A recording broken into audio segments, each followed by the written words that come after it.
Welcome to New Jersey Politics with Laura Jones. I am Laura Jones, and we are so glad to have you here. New Jersey Senator Bob Menendez, fresh off a guilty conviction on federal bribery charges, is getting ready to step down on August 20th. So what happens once he officially resigns, and what legal troubles are ahead for Menendez? Attorney and former New Jersey Legislator John Wisniewski is standing by to break it all down for us. First, though, former New Jersey Governor Christie Whitman is here to talk about her involvement with the Forward Party and also with reaction to the latest political news. Governor Christie Whitman, welcome to the show. It's so good to see you. It's good to be with you. Well, let's start with some big news this week. Vice President Kamala Harris has selected Minnesota Governor Tim Walz to be her running mate. Let me get your reaction.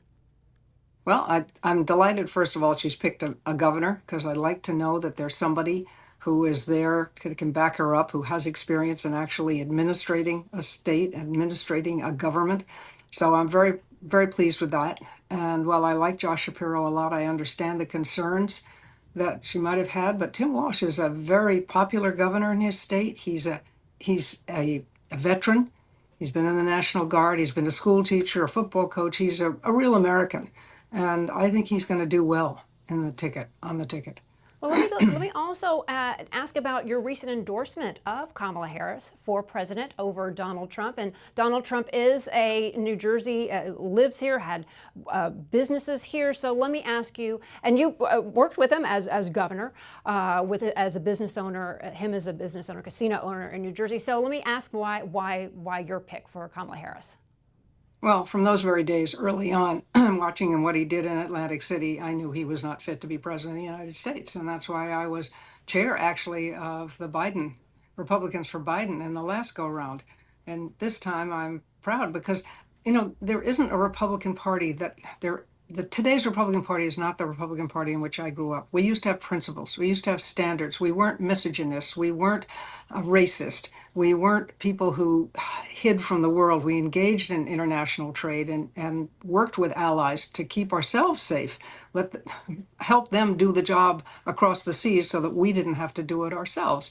All the things that Donald Trump doesn't like, all the things that he has said he is going to undo. And for me, the biggest thing is respect for the rule of law and the Constitution. That used to be the basic principle of both parties, actually. But we've moved away from that. And that's actually, frankly, that's why I believe we need a third party. But until we have Forward on every state and recognized as a national party, I'm going to do everything I can to keep Donald Trump out of the White House. Well, let's talk a little bit about your involvement with the Forward Party, the alternative to the two-party system. On the socials, it says it's not right, it's not left, it's just forward, a new and better way to do politics. So can you talk about how the Forward Party is involved in the presidential election and also other local elections? How are you even working on some races here in New Jersey? Sure. Well, first of all, we're not involved in the presidential at all.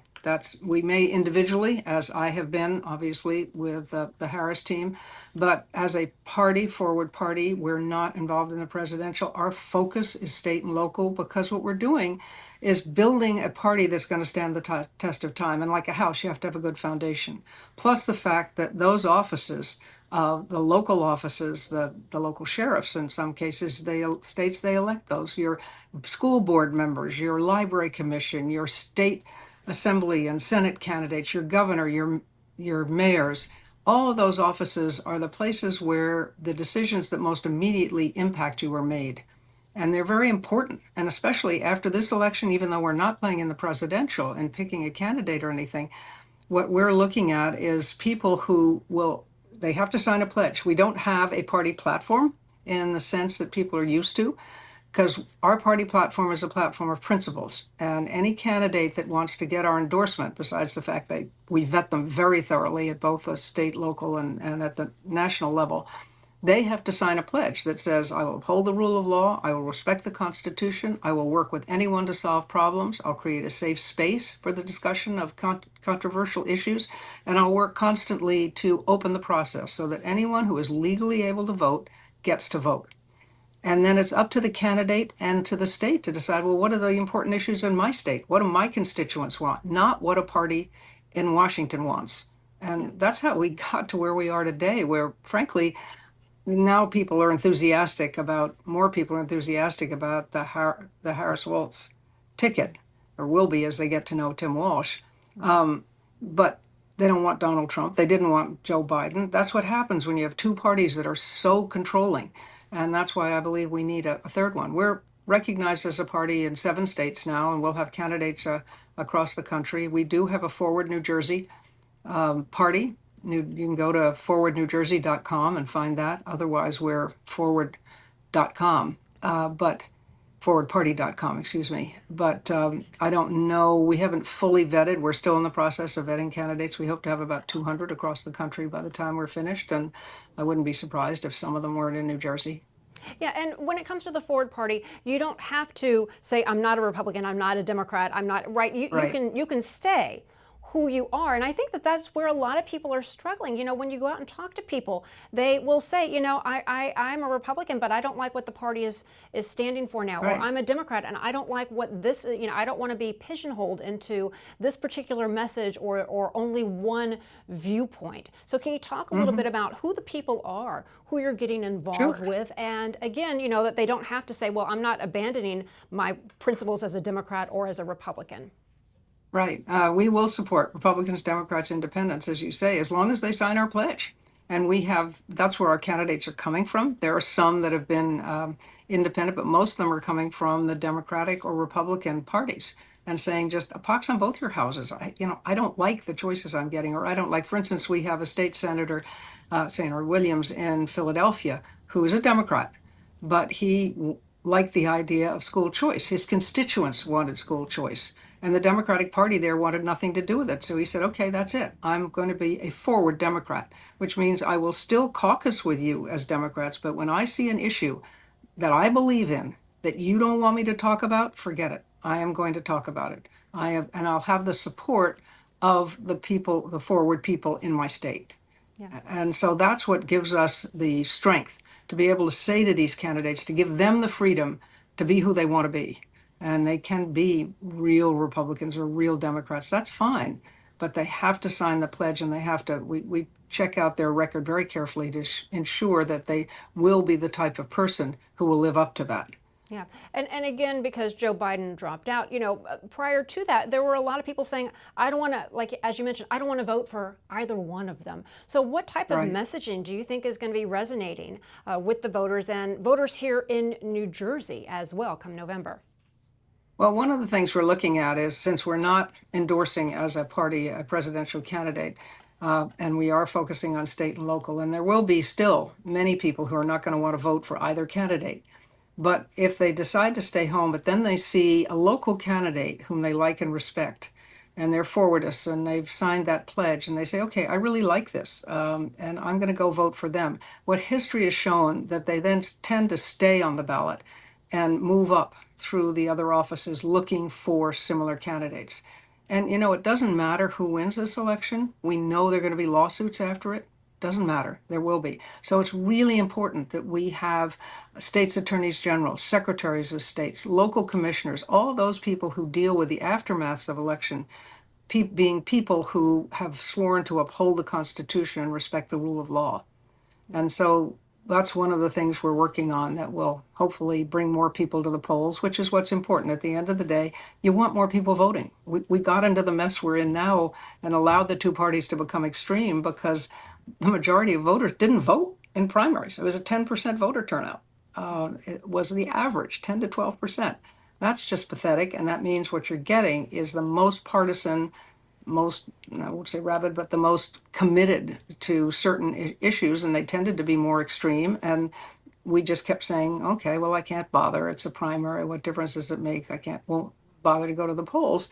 And so they became more and more entrenched on both sides. So both parties started to get pushed by their extremes because then they gerrymandered to a place where they were, the only thing they had to worry about was their primaries. The only people who were coming out in primaries were the most partisan, tending to be on the extreme end. And so it just built on itself. Yeah, well, let me ask you, following up on that, just what's happened over the past year in New Jersey. Bob Menendez indicted, convicted. In the meantime, you have somebody like Andy Kim who came in and he really rallied against those party lines. And for the viewers, that's kind of inside baseball where the party bosses, more or less, each county would endorse a candidate, Right. get them that preferential treatment.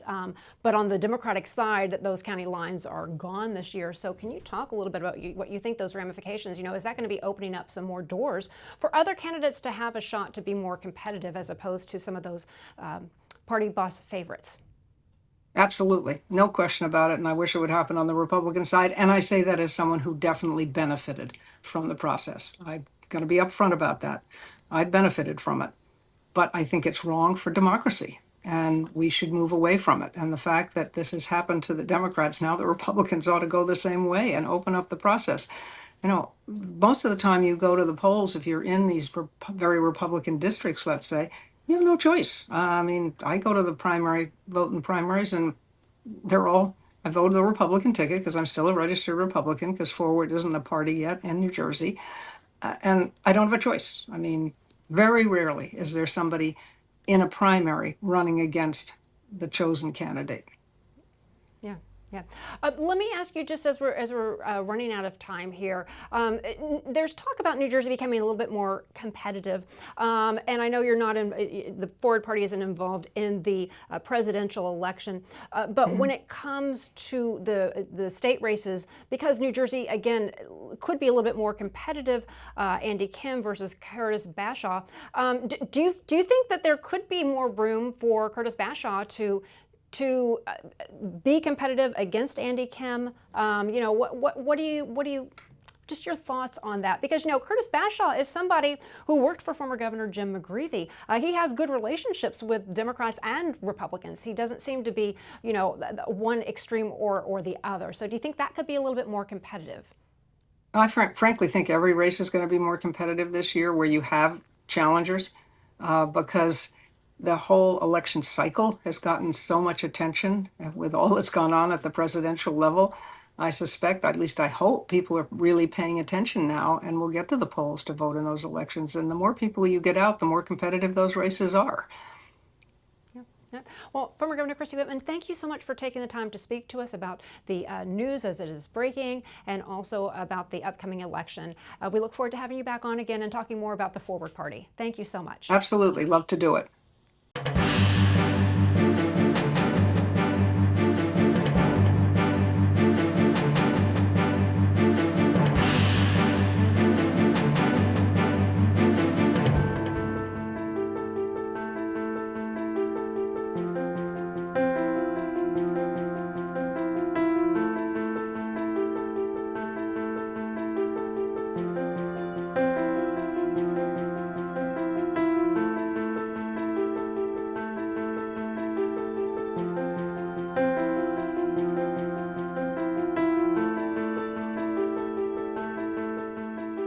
New Jersey's U.S. Senator Bob Menendez is stepping down on August 20th after being found guilty on federal corruption charges. Here now to explain the process and what is next is attorney and former New Jersey Legislator John Wisniewski. Good to see you. Welcome to the show. Thanks for having me back on. I appreciate it. Oh, it's always a pleasure. Now, before we get to talk about the senator, I want to first get your reaction to the news this week. Kamala Harris, her vice presidential pick is Minnesota Governor Tim Walz. What are your thoughts? I think it's a great, inspired choice. The Democratic Party has been fortunate to have a very deep bench of governors and U.S. senators. And up until now, there's really been very little opportunity for them to move forward and show themselves on a national stage. And the departure of President Biden from this race, elevating Kamala Harris as the presidential nominee, has now opened up that logjam. And Governor Walz has a really outstanding record as governor. And his governmental experience as a chief executive is going to provide for President Harris the kind of backup that Joe Biden provided for President Obama. Yeah. A week can be a lifetime in politics. So just look where we were, just a few weeks ago. And also, again, now as we shift into talking about Senator Bob Menendez, first let me ask, were you surprised that he actually ended up resigning effective August 20th? Did you think he was going to hold on as long as possible until his seat ran out in January? I think that was his goal, but I also was mindful of the experience of former U.S. Senator Harrison Williams, and he stayed on after his conviction up until the point in time that the Senate was poised to vote to expel him.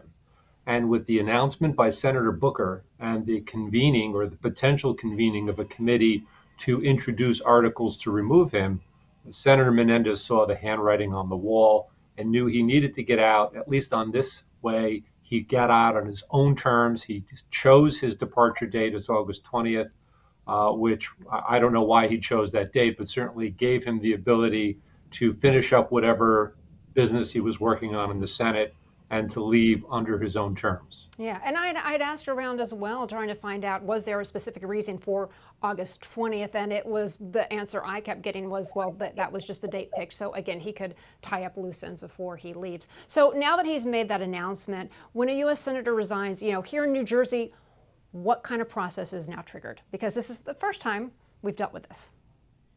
Right. So the governor of the state of New Jersey has the unilateral power to pick the successor, and he can pick that successor irrespective of party or any other criteria.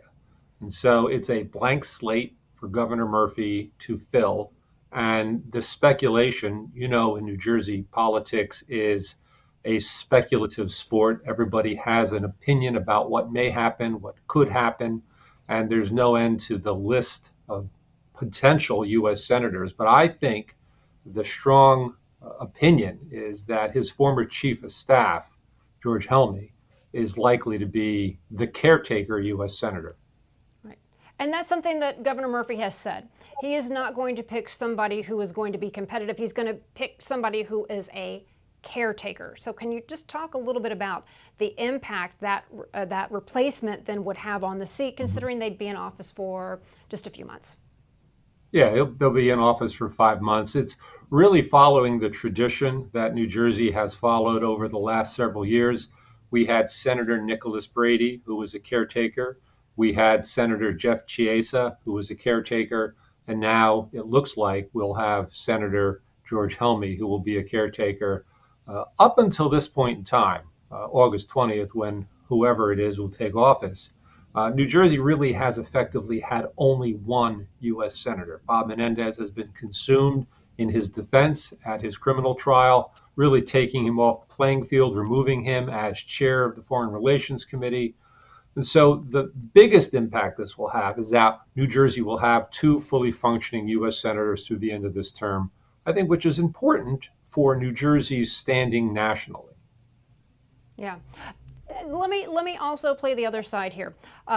New Jersey is a very blue state. Andy Kim is running for the seat. So what about the argument, why not appoint somebody who is running for the U.S. Senate? He has the ability, he's a Democrat, to appoint that. What would be the risk in doing so? Well, I think the mantra, if you will, within political circles, it's a little bit like the Hippocratic Oath. First, do no harm.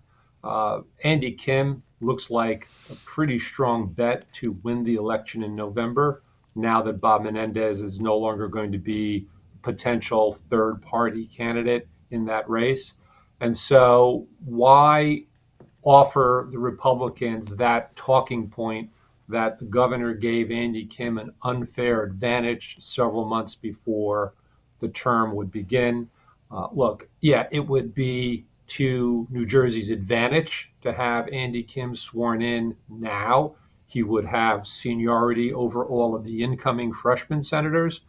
But I think to deprive the Republicans of that talking point, that point of criticism, if you will, is probably a far smarter political move than any minor advantage that Andy Kim would get by being appointed the U.S. Senator. So governor is taking the high road and not playing politics with this, even though he can. I mean, New Jersey's governor is one of the most powerful, if not the most powerful, gubernatorial office in the country. he can play politics, but I would suggest that appointing Andy Kim would be akin to a very Trumpian move. And I think it's more democratic to let the voters pick the next U.S. senator and have a caretaker in the interim. Yeah. All right. Well, let's talk a little bit about the legal troubles that are now facing Senator Bob Menendez. He's found guilty of taking bribes and acting as a foreign agent. What happens? What happens next? What do you think? Do you think he's actually going to end up possibly in prison, because for each charge, there's significant jail time, and analysts were saying, again, if he is the maximum and they run back to back, it could be over 200 years in prison. So what do you think happens next in the legal process, realistically? So, yeah, first of all, assuming that the conviction stands as is, whether they withdraw their appeal or they continue with it and they lose the appeal, they're never going to stack all of those sentences end to end for somebody like Bob Menendez. I think what they will want, the prosecution will really insist on, is that there'll be some incarceration, some time in jail, whether it's 1 year or 5 years or something in between, which will be a signal to other would-be lawbreakers that there is no get out of jail free card. But let's not forget that the U.S. Supreme Court has significantly constrained the ability of prosecutors to keep in place convictions for fraud. Governor McDonald in Virginia was convicted, and the U.S. Supreme Court threw out that charge, essentially creating a very gray, shady zone in which it is not totally impermissible to take gifts as long as the gift can be excluded from some type of deliberate quid pro quo. And the appeal that I would imagine the Menendez people will be looking at is based on that Supreme Court precedent. Yeah. And as far as I understood it, he already had an appeals attorney lined up before the conviction, just getting ready. Is that typical in a criminal case such as this? Well, it's certainly a signal that you know that the jury is likely not to buy your defense. So not a sign of confidence in his trial team, but finding the right appeal attorney who's going to be able to successfully take this potentially all the way through the U.S. Supreme Court. There are not a lot of them who are sitting around idle. You need to get one as soon as you can so that you can secure that time. And so I think that was part of the decision making here. They wanted to make sure they had the best defense team and also the best appellate team, and they wanted to get those on board early. Plus, your appellate attorneys will help you with creating the kind of record you need at trial to help make a successful appeal. Yeah. And can you just talk a little bit about, again, the senator, he's getting up there in age, he's 70 years old, any time served in prison, at a certain age, that's got to be taken into consideration as well. But when you look about his legacy and what people remember of him, what do you think that will be, whether or not he ends up serving prison time? Unfortunately, I think with this conviction, no matter how it turns out, the legacy of Bob Menendez will be that he was convicted.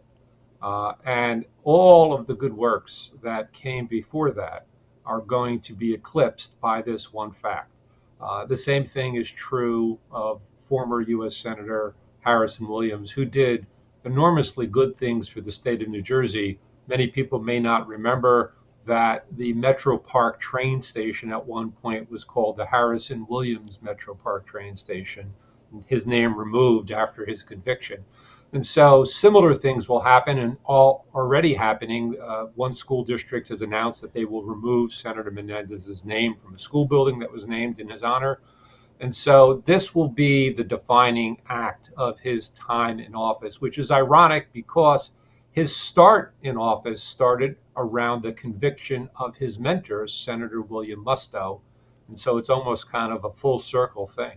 Yeah. It's again, it's not his first time being accused, and you never know how a jury is going to come back, and then you don't know how a judge is going to rule. And then again, the appeals process, it could drag it out for some time. Just final thoughts here. Well, they could, and certainly appeals have no, trials have very rigid time frame rules. Appeals are a little less so.